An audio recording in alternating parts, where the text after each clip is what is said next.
Well, hello, and thank you for taking a few moments to listen in once again to this devotional message. We've been spending these moments in the book of Psalm, and for this message, I'm in Psalm 19, and I'm going to take this in two parts, looking at this from the perspective of the revelation of God. We live in a day of spiritual and moral confusion. Some might claim that this is the way we are to live. Others will counter, no, this is the way. And then many more will claim, well, there's no one way to live. Each person must choose his own way. But yet, as believers, we know that there is a sure word of authoritative revelation, which tells us why we're on this planet and how we should live in light of that purpose. In other words, we have a sure word from God. And since the sovereign God has spoken, then our only response is to lay aside all of our speculations and submit to what he says. And so, again, for these next two devotional messages, I want to consider Psalm 19 and observe here how David shows that God has spoken to us in two primary ways. He has spoken through the revelation in his world, that's verses 1 through 6, and also through the revelation in his word, verses 7 through 11.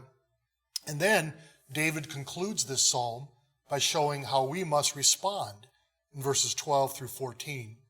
So in this message, let's consider how God has revealed himself generally in his world. Psalm 19, verses 1 through 6, David says, "The heavens declare the glory of God, and the firmament showeth his handiwork. Day unto day uttereth speech, and night unto night showeth knowledge. There is no speech nor language where their voice is not heard. Their line is gone out through all the earth, and their words to the end of the world. In them hath he set a tabernacle for the sun, which is as a bridegroom coming out of his chamber, and rejoiceth as a strong man to run a race. His going forth is from the end of the heaven, and his circuit unto the ends of it, and there is nothing hid from the heat thereof." I can just imagine David writing this psalm as he sat in the early morning and watched the darkness give way to a glorious sunrise. David was awed and moved by the greatness of God, and he wrote of God's general revelation in the heavens. And David shows us here three things concerning God's revelation in his creation. Number one, we see here that the revelation of God in his world is comprehensible. In verse 1, David begins with the heavens and the skies, proclaiming, declaring, and publishing the glory of God and the work of his hands. This implies a very conspicuous, noticeable revelation. So what specifically can be learned about God as we observe his creation? Well, a number of things certainly, but at least three would stand out, particularly from David's words here. First of all, it reveals to us a God of limitless glory. Again, David says, "The heavens declare the glory of God." The word glory comes from a word meaning weight or worth. The idea being the heavier an object is, the greater its worth. Take for an example a chunk of solid gold. If you picked that up and it had some weight to it, you would certainly recognize that this piece of gold has some great value. There is significant worth.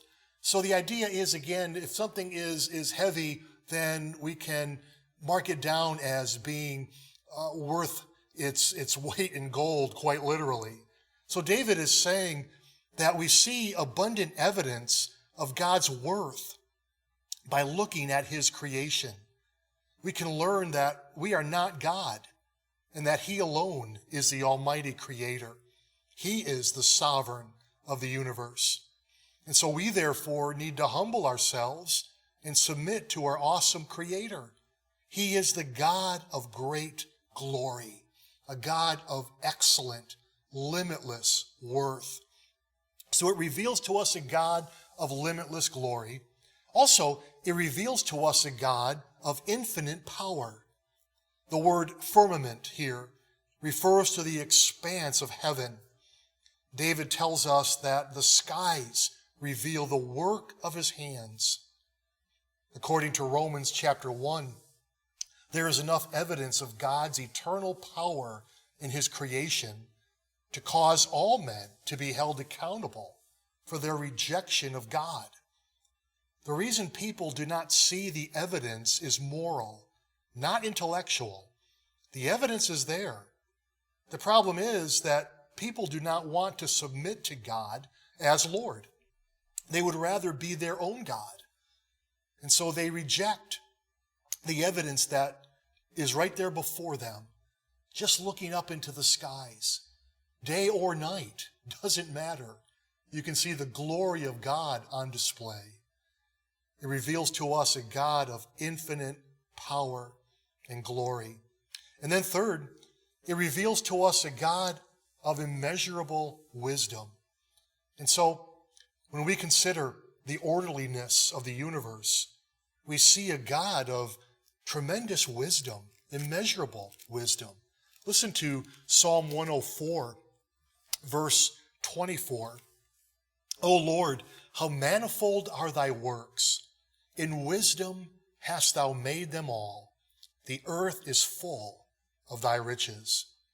Consider that if the sun just varied just a few degrees in its temperature, it would either melt the polar ice caps and flood much of the world, or it would cause an ice age on the earth. There is tremendous wisdom at work in creation, a wisdom that evolution simply cannot account for. And so the revelation of God in his world is comprehensible. God speaks through what he has made, and he intends for you to hear what it is he has to say. We can comprehend it. We can understand certain truths about God just looking at his creative order, his glory, his power, his wisdom, all of which are on display. Secondly, we note here that the revelation of God in his world is constant. We saw verse 1. Verse 2 goes on to say, day unto day uttereth speech, and night unto night showeth knowledge. Now the statements in verse 1 are present tense. In other words, we could read them as the heavens are telling his glory. And then David goes on to tell us that God's revelation is seen day after day and night after night. There is in creation a constant witness to us regarding who God is. It doesn't end. It keeps on going. Every day you see it as the sun rises and as it sets. Every night you see it as you go out on a cloudless night and look up into the heavens and see the stars there. We are reminded over and over again that God has spoken, that God has revealed himself. And that revelation that God has given of himself in his world is constant. And then third, we see the revelation of God in his world is consistent. Verses 3 through 6, David shows us how no one is exempted from the message of God's creation. God consistently proclaims his creation to all the world.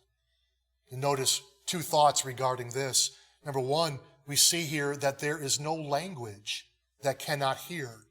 Verse 3 and the first part of verse 4 again, there is no speech nor language where their voice is not heard. Their line is gone out through all the earth, and their words to the end of the world.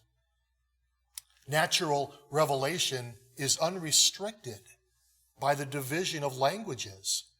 All the languages of the earth are able to discern the wordless message of creation.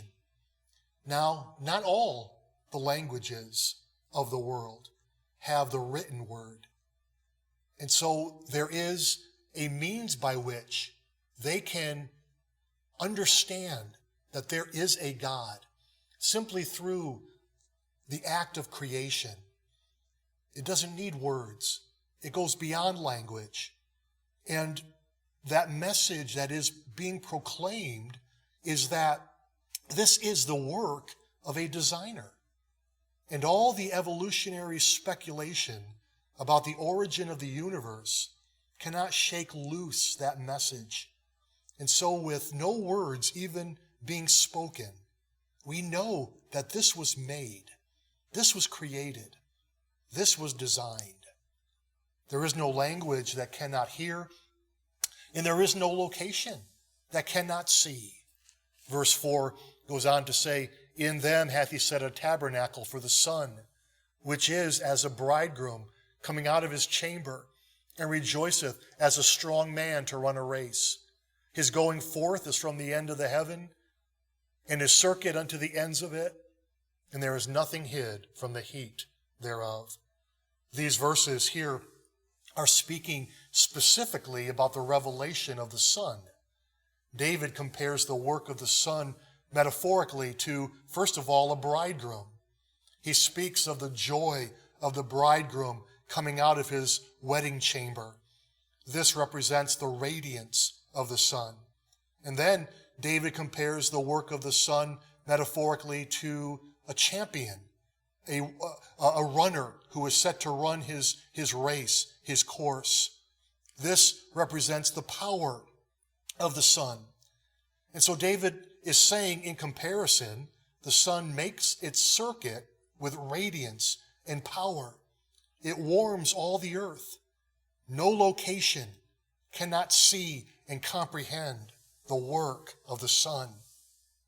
And so the creative order proclaims God as creator and magnifies his greatness and his power. Because God has revealed himself through nature, humans are to respond with humility and submit ourselves to our awesome Creator. Yet, of course, there is much about God that is left unanswered. Natural revelation is not sufficient in and of itself to bring us to God.